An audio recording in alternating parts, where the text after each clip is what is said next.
ng bayan, maasahan anumang panahon.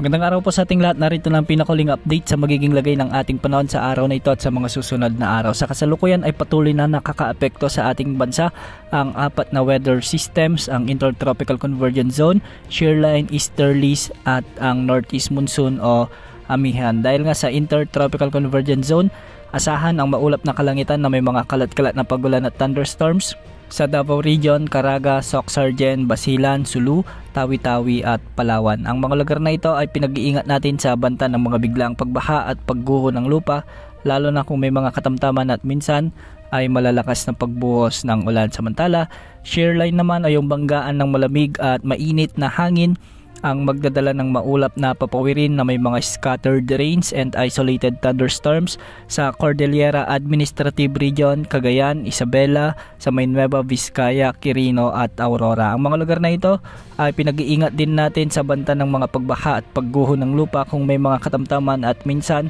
ay malalakas ding pagbuhos ng ulan.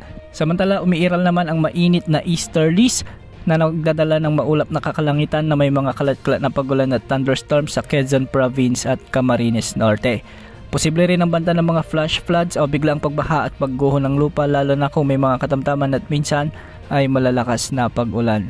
Amihan o Northeast Monsoon din ang magdadala ng maulap na papawirin na may mga kalat-kalat na pagulan sa Batanes at Ilocos Norte. Dahil dito, pinag-iingat rin natin ang ating mga kababayan dito sa banta ng mga biglang pagbaha o pagguho ng lupa, lalo na kung may mga katamtaman hanggang sa minsan ay malalakas na pag-ulan. Samantala, sa nalalabing bahagi naman ng Mindanao ay magiging bahagyang maulap hanggang sa maulap naman ang mga kalangitan na may mga tsansa ng mga pulong-pulong pagulan at pagkidlat pagkulog.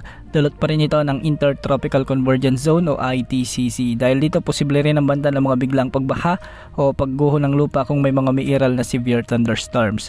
Sa nalalabing bahagi naman ng Ilocos Region, amihan din ang magdadala ng bahagyang maulap hanggang sa maulap na kalangitan na may mga isolated like rains o kalat-kalat na mahinang pag-ulan. At sa Metro Manila, kasama ng nalalabing bahagi ng ating bansa, asahan din ang pag-iral ng mainit na panahon. Magiging bagyang maulap hanggang sa maulap ang mga kalangitan na may mga tsansa rin ng mga kalat-kalat na pagulan at pagkidlat pagkulog. Dulot pa rin ito ng easterly. Sa kasalukuyan, base sa latest wind outlook ng GFS model, ay posibleng may mamuong sama ng panahon sa susunod na linggo.